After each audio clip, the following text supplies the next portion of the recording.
bunch of pillows and like a triple X shirt. And she put that triple X shirt on me, and she stuffed me full of pillows, and I was King Eglon of Moab, okay? I vividly remember that. Moab joins together with the Ammonites and the Amalekites, and they are working together to oppress the Israelites. So in chapter 3 and verse 15, when the sons of Israel cried out to the Lord raised up a deliverer for them. Okay, you're seeing the cycle again, right? Falling into idolatry, which leads to oppression, which leads to crying out to God. And Ehud, the son of Gera, the Benjamite, the best tribe, if I can just put that out there, a left-handed man, even better because he's like me. And the sons of Israel sent tribute by him to Eglon, the king of Moab. Ehud is going to take the tribute that the Israelites owe to Eglon of Moab. And he's going to give that to the king, but he's got a plot in mind that he's going to carry out.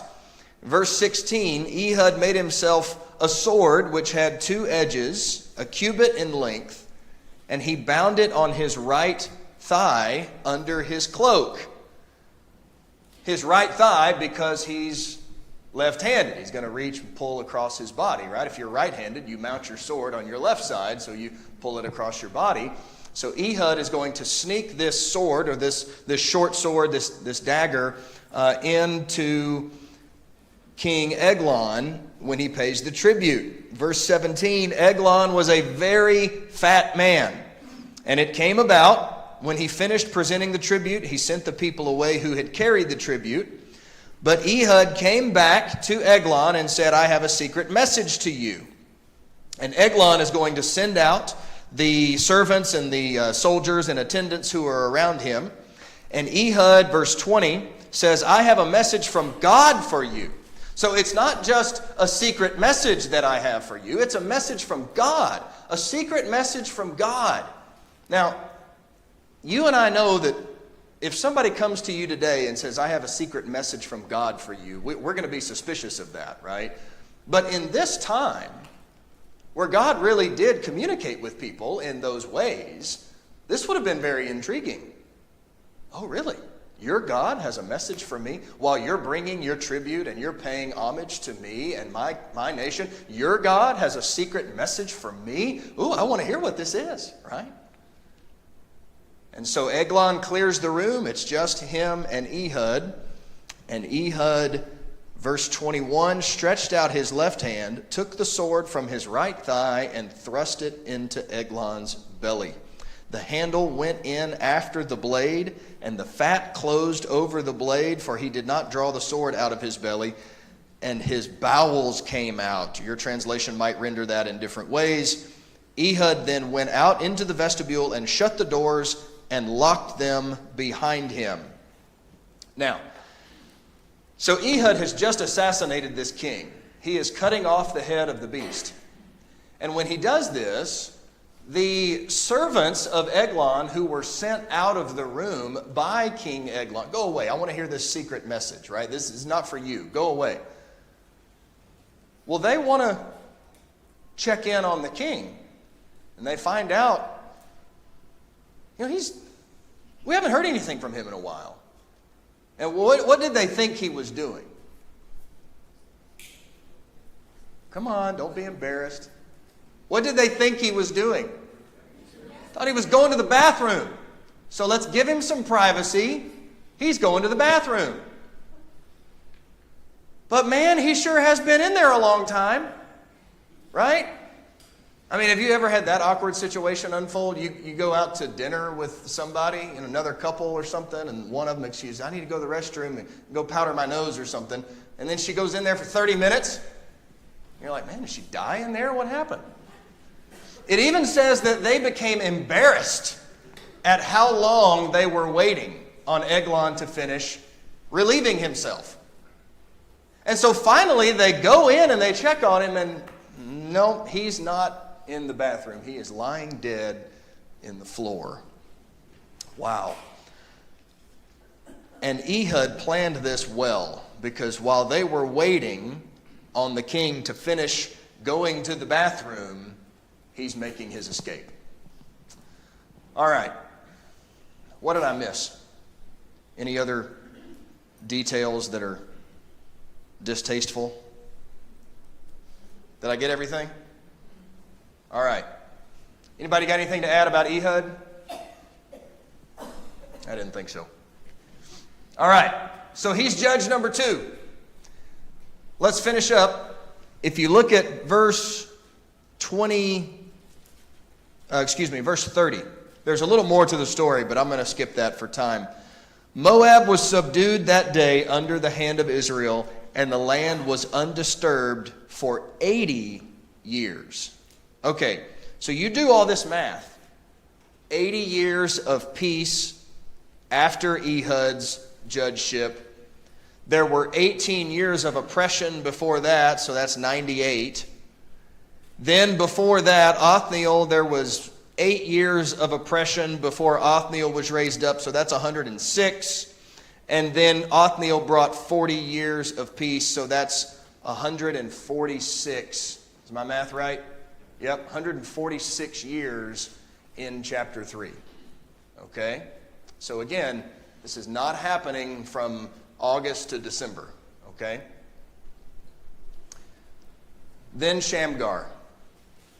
Verse 31, third judge, only gets the one verse.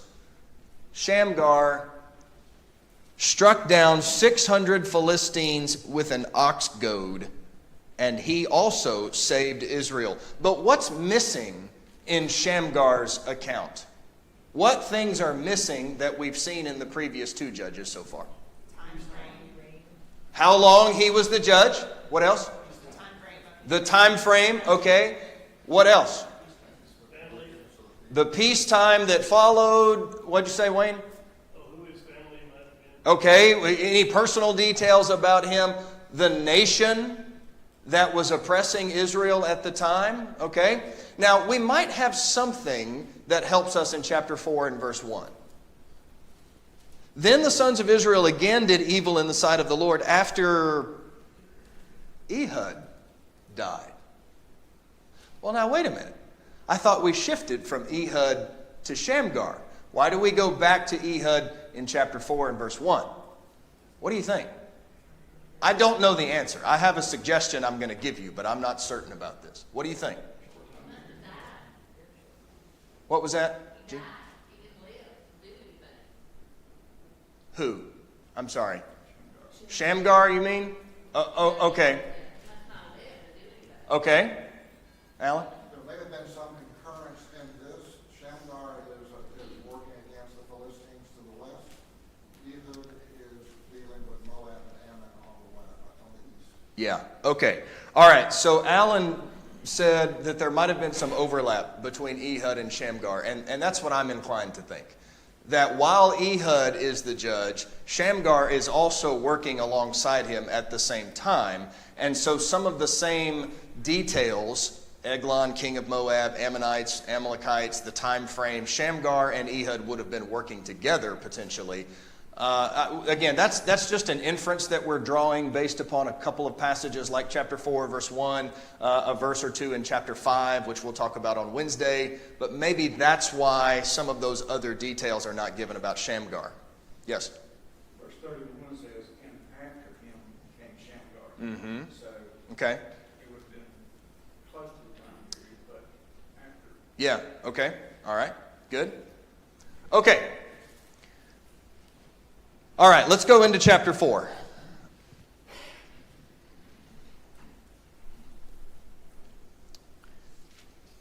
I had actually not planned on getting into chapter 4, but that's okay.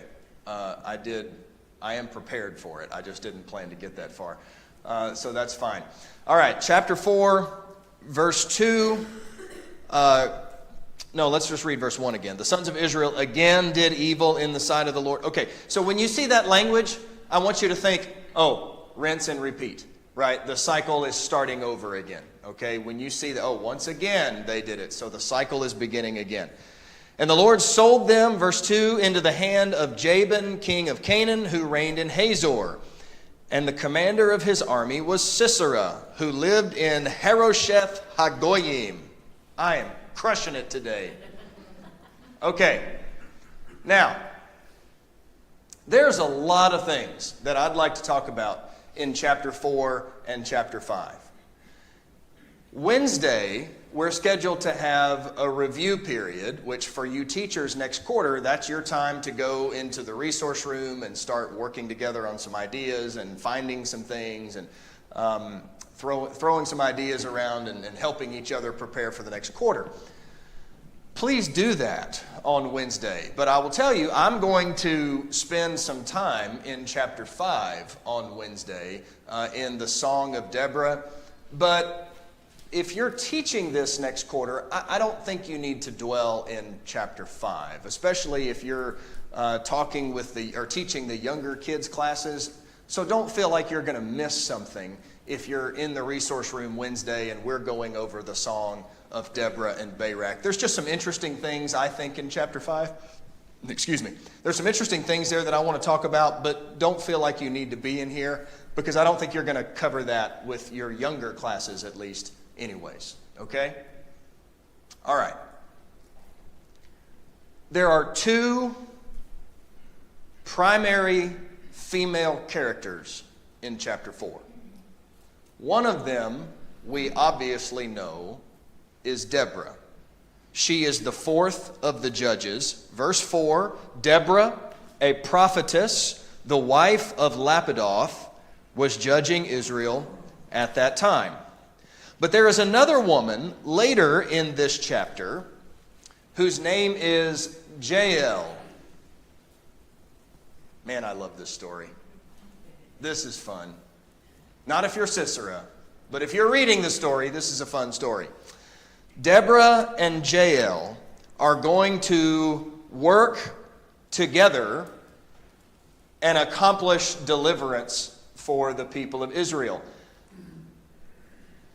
But there is a lot more said about Deborah and her judgeship than there is some of the other ones, especially the ones that we've looked at already today from chapter 3.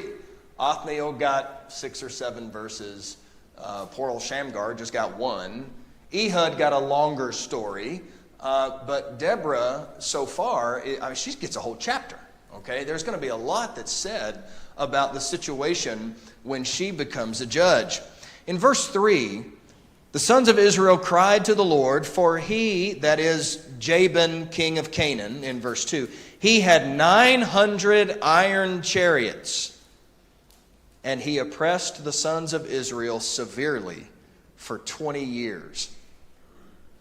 900 iron chariots.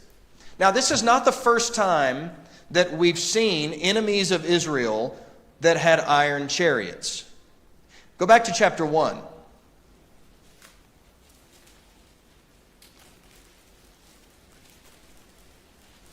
Chapter 1 is talking about the territories that the tribe of Judah takes. Judah starts off really good. They're just conquering everybody, driving everybody out. But things change. Chapter 1, verse 19, the Lord was with Judah, and they took possession of the hill country. But they could not drive out the inhabitants of the valley because they had iron chariots. Okay, so here's the inhabitants of the valley who have iron chariots, and the people of Judah can't drive them out. There are some others who are said to have iron chariots, and that presented a problem for the people. Now, let's think about this idea. Remove the element for just a moment that the Lord was with them. Remove that. What challenges do iron chariots pose? Not a trick question. Resistance to weapons. It's very strong metal. Okay, Sarah? It seems to indicate a little bit more training also and focus on the art of war. Excellent. And protection. Yes, excellent observation. You have to forge those iron chariots. There's craftsmanship that's involved. And that's going to come along with some knowledge and some understanding of what it takes to be successful in war. These are seasoned fighters, most likely. You don't just bring together a ragtag militia and you suddenly have iron chariots. Okay? All right, anything else? Speed, mobility. Okay, good. You can move so much faster when you have the chariots pulled by horses. So this is presenting some practical challenges for anybody who's fighting. Now let's bring that other element back into it. Still, though, who was with the Israelites? Who was with Judah? Well, the Lord was with them. I mean, God can easily deal with some iron chariots if he so chooses. I mean, we're going to see stories in the book of Judges where God does miraculous deliveries of his people. So what? Iron chariot. Why couldn't the people of Judah drive them out? What do you think? On their own. Okay, y'all were saying the same thing, but in different ways. Ronnie, what did you say? They were left on their own without, God wasn't with them, and the chariots were dominant, and so they were left on their own. They needed God.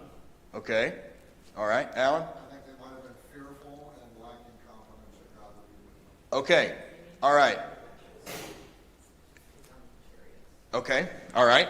So practically speaking, maybe the Israelites don't have the equipment to take on the iron chariots, but then still we read it and we say, well, yeah, but God, I mean, God could just snap his finger and, you know, that iron chariot would melt into nothing, right? Jerry, what do you think? Their chariots had blades attached to the hooves. Oh, yeah, like Ben-Hur style, right? Yeah, think about that old movie. Yeah. Yeah, it was very destructive. Yep. Glenn? They got the horses and then all the got scrapped. Okay. All right.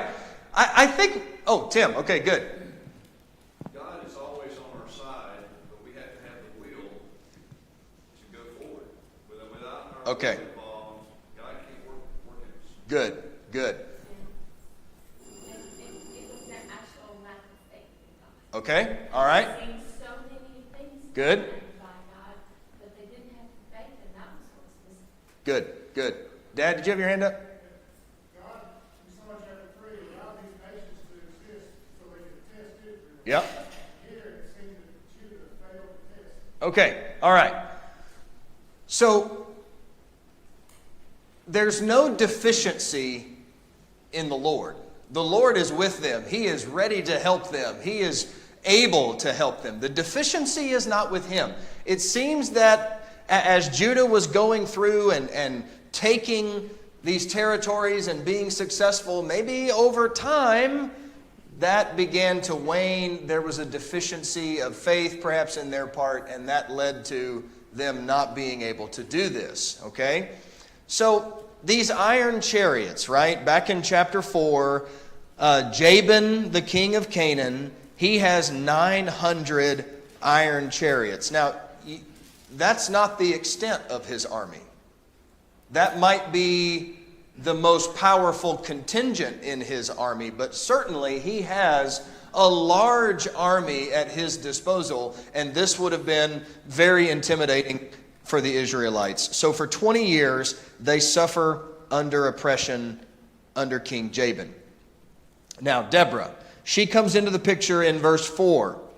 And in verse 5, it says that she used to sit under the palm tree of Deborah, which it received its name after her judgeship, right? It came to be known as the palm tree of Deborah.